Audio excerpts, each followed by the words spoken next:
Hi guys and girls, I'm Karel from the Story Department. This is a video in my super important series about point of view in film. If you are a creative in the film industry, whether you're a producer, director, screenwriter for sure, or even editor, I think you should be aware of how point of view works. You need to know that point of view really has an impact on the structure of your film, or at least how the audience perceives the structure. And if that doesn't make much sense to you, you need to watch my other videos about this topic. So I hope you you go back after this video to upskill yourself. In the previous video, I promised I was going to bring you two great clips to demonstrate the use of dramatic irony. I've also brought a third clip that pushes shifting point of view to the absolute extreme.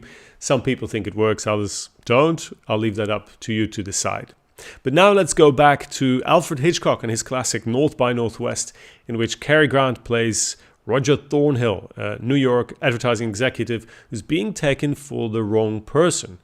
And in his search, his quest to find out what's going on, he finds himself at the UN building talking to a character called Townsend, who's murdered while he's there standing in front of him.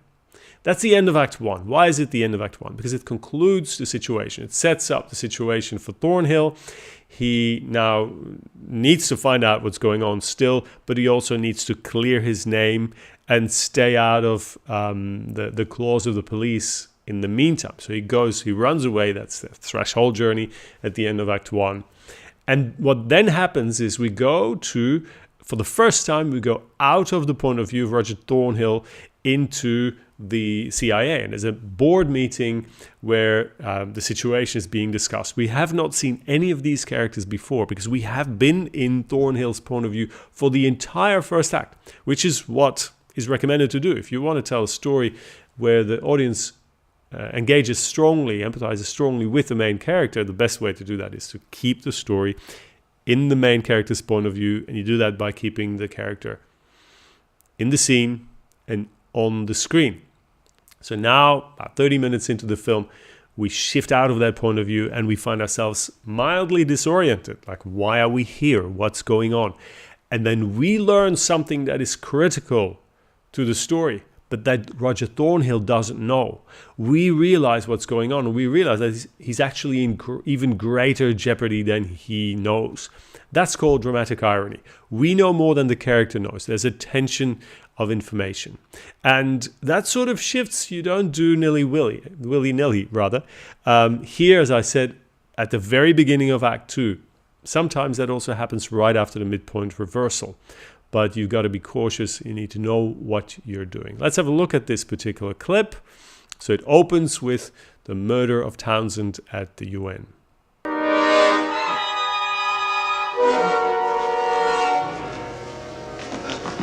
Look!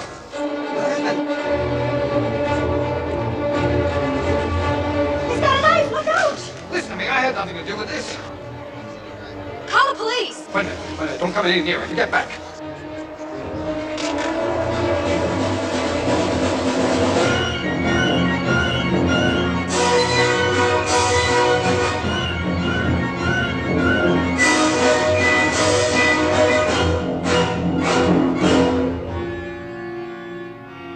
The photograph has been tentatively identified as that of Roger Thornhill, Manhattan advertising executive, indicating that the name of George Kaplan, which he gave to an attendant at the General Assembly building, is false. Possible motive for the slaying, suggested by the discovery that earlier today Thornhill had appeared at Glen Cove, Long Island Police Court, charged with drunk driving with a stolen car. In his defense, he charged that the murder victim, Mr. Townsend, had tried to kill him the night before. Brother. So what follows now is a complete explanation of why is it that Thornhill's being taken for this elusive character called George Kaplan. So this scene is heavily expositionary, but it also creates that dramatic irony where the audience now knows a lot more than the character. We realize that the tension is greater. And often when you break principles or break rules or you bend them, you do that to increase the tension. Same for flashbacks. You want to add tension to the situation. You want to illuminate the situation the main character finds themselves in. Now we're going to 1974 for another classic, a film that at the time became the 7th most successful film of all time. Talking about One Flew Over the Cuckoo's Nest, with Jack Nicholson in the lead and tons of great actors around him. It's based on the book by Ken Kesey, best-selling novel One Flew Over the Cuckoo's Nest. And the film was adapted by Milos Forman as the director. Now we're going to the midpoint reversal. Good to know that McMurphy, the lead, is in this asylum where he's escaping the work farm. So he's trying to stay in that asylum as long as possible and make people believe that he is mentally unwell. So the discussion is he dangerous or is he crazy? And we believe that he's dangerous but not crazy.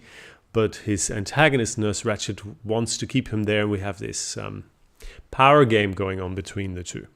At the midpoint reversal, it seems as if McMurphy's achieved everything he wants. So he's free from the work farm, and he's created his own little empire inside the asylum where he's having a lot of fun with the other patients. And he's even completely free because they escaped out with a bus. On a bus, they go fishing, and so that's some sort of a false victory at midpoint reversal that very quickly turns. Remember how I told you in another video about midpoints, how we often go from a high to a low at the midpoint reversal. And the pivot of that is a scene of dramatic irony shown from a different point of view. So we shift out of the point of view of McMurphy that we have been in for half of a film. And now we go into a boardroom where, very much like North by Northwest, we don't know most of the faces except for the one of Nurse Ratched. And the fate of McMurphy is decided in that room without his knowing. After that scene, there's a basketball scene where, again, he has a lot of fun, but now we know that this is soon coming to an end, and that creates the dramatic irony. So in the clip, you briefly see McMurphy on the boat at the end of the fishing trip, and then we cut to a scene outside his point of view to create this sense of dramatic irony.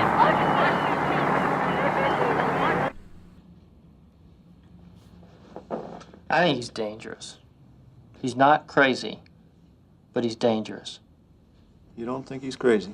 No, he's not crazy. Dr. Sanji? I don't think he's overly psychotic, but I still think he's quite sick. You think he's dangerous? Absolutely so. Well, John, what do you want to do with him? Well, I think we've had our turn. I'd like to send him back to the work farm, frankly. Is there anybody that you have on your staff that could relate to him, maybe understand him, help him out with some of these problems? Well, the funny thing is that the person that he's the closest to is the one he dislikes the most. So what happens in this scene is that the fate of McMurphy is determined, and it's decided that they keep him on the ward, which means that he's going to stay there indefinitely. And contrary to what he believes, that he'll be out there in 68 days or something, he will have to stay there until they decide that he's better, which means it could be never. So he's going to stay indefinitely, and that's the down of the midpoint reversal, which we have in many great films.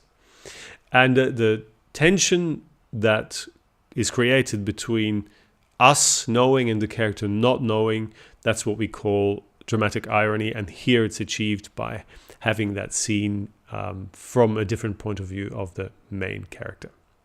So that was it for these two examples of shifting point of view to establish dramatic irony. Both were at a critical juncture in the story.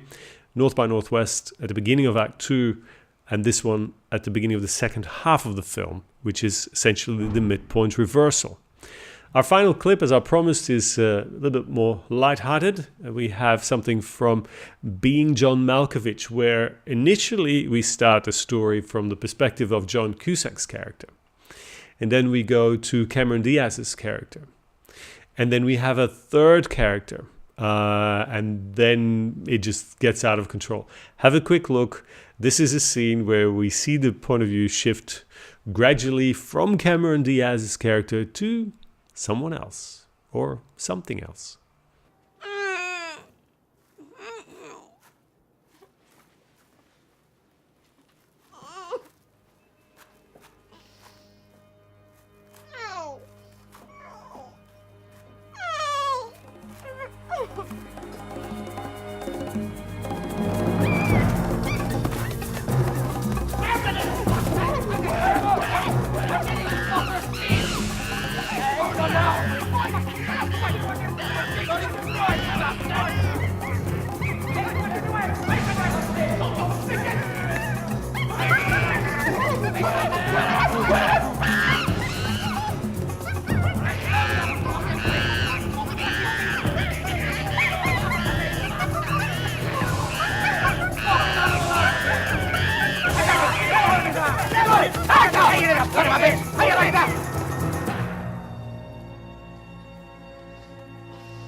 As you see, it gets crazy, but that's the whole idea when you watch a film written by Charlie Kaufman. Do not expect anything to stick to the rules. He experiments with everything and he knows how to do it. I would say don't try this at home. You're not Charlie Kaufman. Probably never will be. So you can do your own thing. You can try your own thing, but you need to be fully confident that you understand what's going on and what the repercussions are of your decisions. So that's why I do these videos, so you can learn about point of view and then decide for yourself, what does your story require? But ultimately, the golden rule remains that you will have the greatest engagement for the audience with the character if you keep your character in the scene and on the screen. I hope you enjoyed this video. If you did, give us a like and maybe let us know what your examples are of shifting point of view, your favorite examples of dramatic irony. I also like to know which ones worked for you and which ones didn't. And we'll be back with another video about point of view. Next time we may be talking about how you create comedy through shifting point of view. Or we may talk about some point of view cheats rather. And I also have a few examples of failed point of view shifts in addition to the ones I had last time. So please subscribe to the channel if you find all this useful, and I'm hoping to see you again for our next video. See you then.